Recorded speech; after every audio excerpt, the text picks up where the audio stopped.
olmadı. Sen düşün, kuştanada yarış, bunu yarış oldu. Bir ödüm, 10 adım karşısına uğraştım cennetcan. Sen beni bakışla cennet.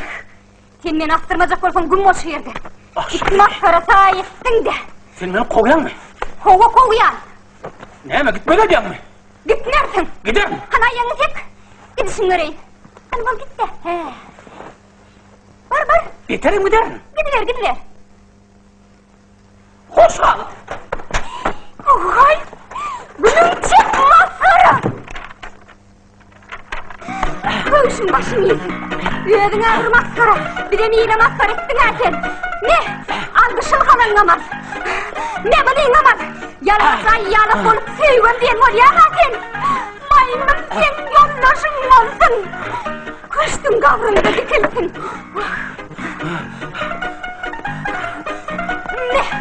Bugünün öz haini maymununa verirsin. Allah'tan bartip kuştun kumarını o dünyada giyeceği ağlayabilseydin derken. Ne? Kuş fanağını başında yumursun.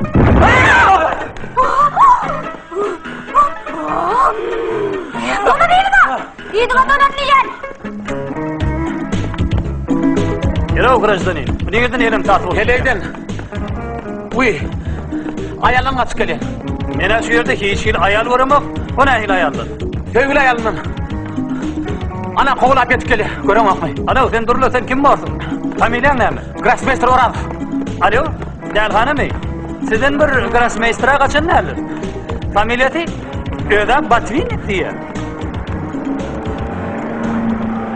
Görem bu bolyan zatları. Ömrümde bir gerek generalleşim parada değerli, yığınımı değerli hanadan çıkarma için eğmeli oldum. Hani, min maşina, min şartıra.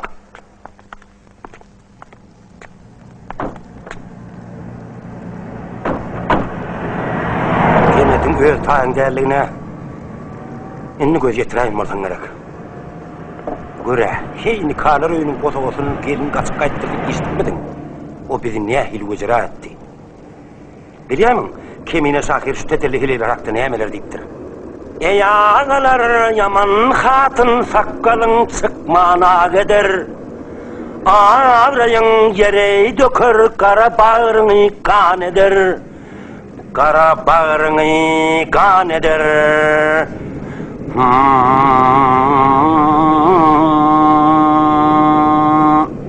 Menedir şunun özünde senin ayyalı görmeği asıllı nereninle çatmakçı. Dayı, men ölmekten doydum. Men özüm meşertmeli. Men kedil. Yönü tanışmak için sağlık ne var? Hakiki sağlık son gelinin yanına giyirini de verin. Sen yattı ölün beşert. Benim toy şahit tutayım. Sen sonra razı mı?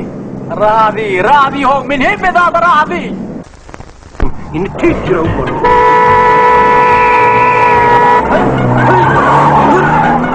Bacağına tutmasın.